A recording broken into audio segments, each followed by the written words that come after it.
A short screencast to take you through what you're going to be doing in terms of data analysis in lab this week, looking at the hominid skulls. So what you have on Canvas is you have a file called sthominids.csv. This is a comma-separated values file that I just opened in Numbers. Let me open it in Excel.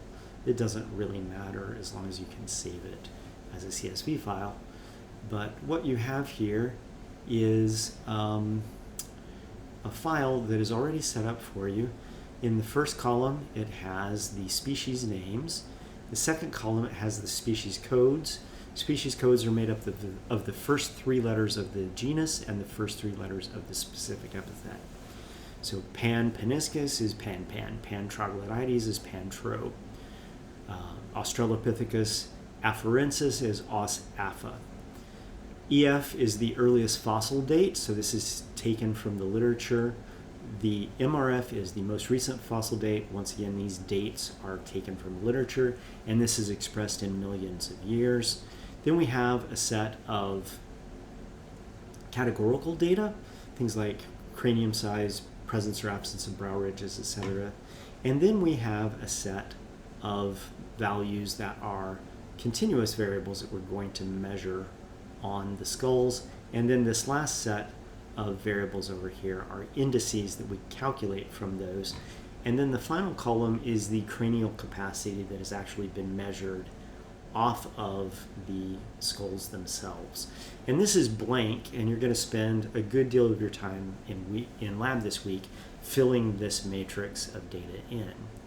There's a copy of this data file on my computer that is already filled in, and that's the copy of the data that we're going to be working with in this video, because it's filled in and we can actually look at the data.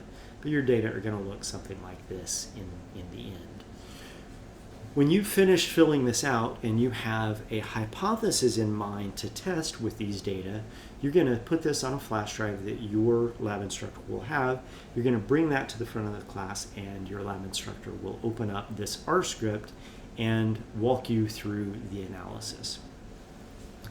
You can do a graph of the data, but it's a little more difficult to do the analysis in Excel than it is in R, and so we're just going to go straight to R. You're not going to be asked to know R or how to program in R, but we have the analysis set up so that we can easily do it for you. And you just need to follow along and get the outputs from it, and then be able to interpret that. And part of the purpose of this screencast is so you can interpret that appropriately. So the first thing we're going to do is we're going to load some packages, and you run your code up here, and then it appears down here. It shows you what the result of that is. So we're going to read in the hominid file and save it as an item, an object, hominids. And then we can always recall that object by just typing the word hominids. And we can see here that it has 15 taxa. It has the bonobo and the chimpanzee, and it's got all of our data in there. str just tells us the structure of the data file. So we have 15 observations with 23 variables, and it gives you the first however many entries in each column. And it also tells you what kind of variable it is. So for example, species and species code are character data. EF and MRF are numerical data. All these other things are integers. And then when we get down to the indices, once again, we're back in numerical data, because those indices are averages or some sort of calculation. And then we have the actual measured cranial capacity, which once again is an integer. So this next set of code right here is just setting up a theme. This thing here, which is a less than sign and a dash, this is called the assignment operator. And whenever we have that, what we basically do is we have this big long thing that we don't want to have to type over and over again, and we just assign it to a shorthand thing. We did the same thing over here, where we basically took the read statement, reading in the data file, and assigned that to the shortened label hominids. So now anytime we type in hominids, it basically executes the read CSV code. And so that's what this is doing as well. So we'll just store that.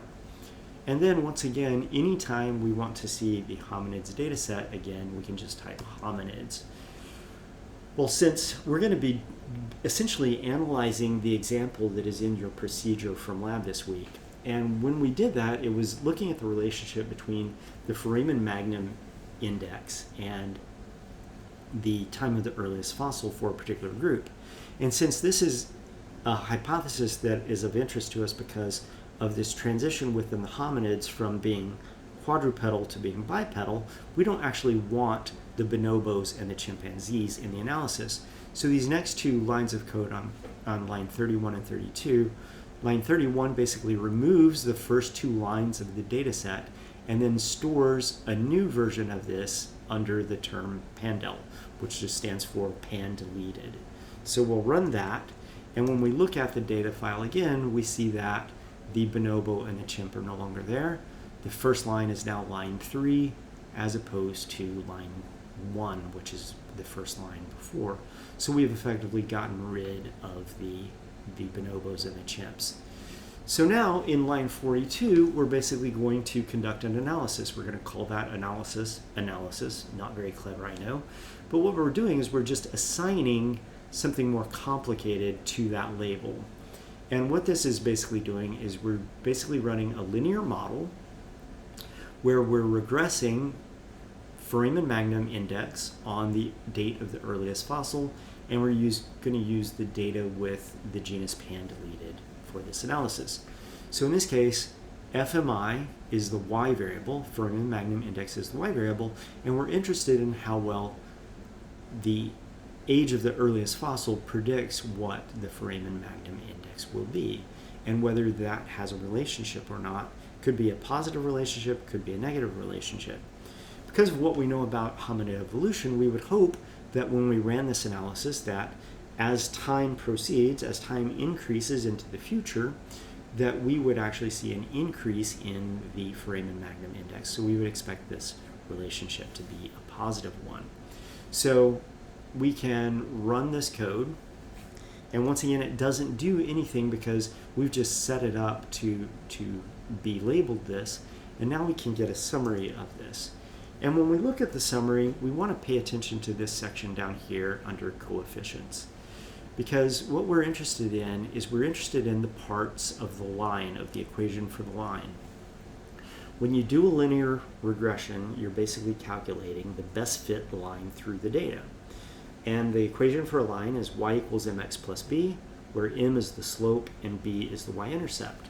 And so underneath the column estimate, this is the estimate, 23.4622 of the y-intercept, and 1.9326 is the estimate of the slope value that gets applied to the x variable. And over here is the p-value for whether or not that slope is different from a slope of 0. And that's ultimately what a regression is testing. It's testing, is the slope that we observe as the best fit slope for this cluster of data points, is that slope significantly different from a slope of 0, which is a flat line, a line of no relationship? And this is showing with a p-value of 0.009 that this actually is significantly different from a slope of 0 because it's less than 0.05. Other things you might want to pay attention to in this set of output is the r-squared value. The r-squared value is simply a measure of the degree to which the x variable explains variation in y. If every data point was arranged right on the line, knowing what x is would tell you everything there is to know about how y varies. But of course, data aren't always arranged right on the line. They're scattered about the line, and this basically is a measure of how scattered those data are. If x tells you 100% of what there is to know about y, then r-squared would be 1. You can see here that r-squared is 0.51, and as a result of that, it's not as high as 1, but it's not very close to 0 either. And when we look at the graph, you'll see what this is talking about. So the next thing that we need to do, we found that there's a significant correlation between the age of the earliest fossil and the foramen magnum index. So we now might want to make a graph of that. So we're just going to call our graph plot. we're going to use the assignment operator to assign all of this gibberish to that name. So anytime we type in plot, it will run this batch of code for us. So what this is doing is basically saying we're going to use ggplot, which is the package within R that makes plots. We're going to take the data that is in the Pandel data set. We're going to make the X variable the earliest fossil. We're going to make the Y variable the foramen magnum index. And we're going to put labels on our data points that are the species codes, those 6-letter codes. We're going to calculate a linear regression. And then this is just a bunch of formatting of the appearance of those labels. You don't need to worry about that at all. This line here is just telling us that we want circular points that are formatted a particular way. This line here tells us to label the x-axis as time in millions of years. And this line here tells us to label the y-axis as the foramen magnum index. And then the th just refers back to that theme statement that we set up at the very beginning. When we run this, once again, all it does is tell us down here in the lower left-hand quadrant that it ran and it didn't throw us any errors. But if we want to see what that looks like, we just type in the word plot and it'll show the plot in this space over here to the lower right. So when we plot it, it will show us what the plot looks like.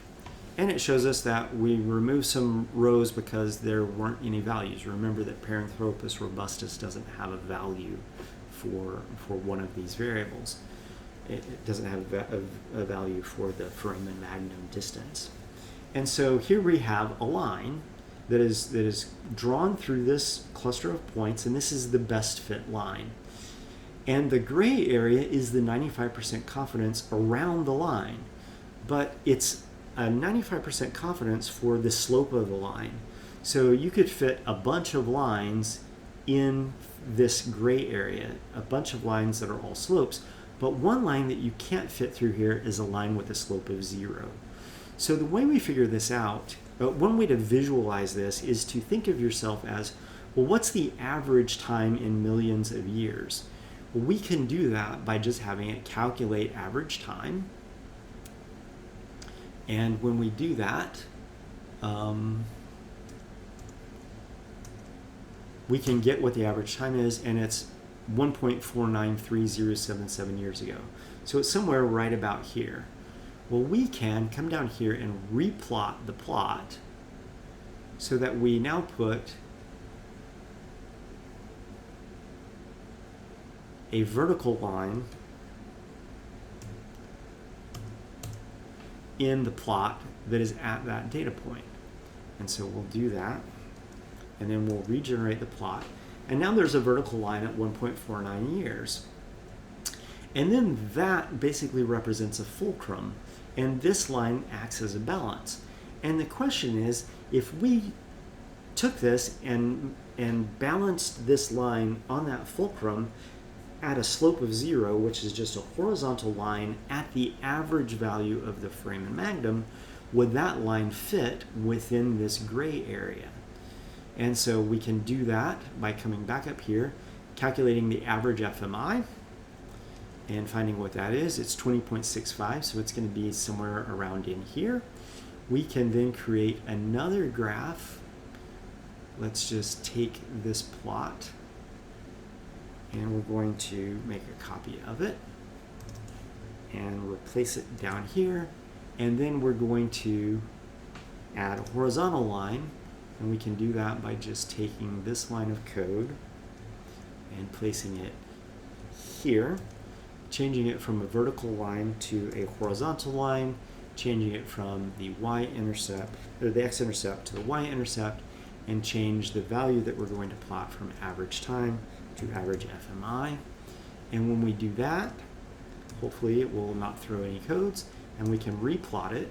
And now we can see this horizontal line, and you can see that that horizontal line does not fit within the 95% confidence interval of the slope, which means that a lot of different slopes will fit in this space, but none of those slopes are equal to 0, and none of those slopes are negative. And that's how you assess whether or not your regression is significant. You ask yourself, in the 95% confidence interval of the slope, are any of those slopes equal to 0?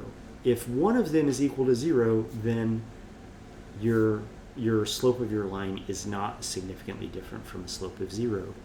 And in this case, that is what we observe. So just because you see that there is a positive slope doesn't mean that that positive slope is statistically significant. It has to be a slope that has a 95% confidence interval that does not include a slope of 1.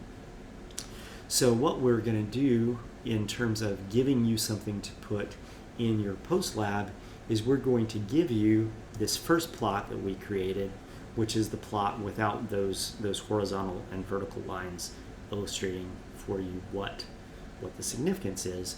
But those last two plots that we looked at are just to get across to you the idea of what it means when you're testing whether or not a slope is different from a slope of 0. So hopefully this helps equip you a little bit better for lab when you get to the data analysis section. I hope you have a good time measuring skulls this week, and I hope you come up with good, interesting hypotheses.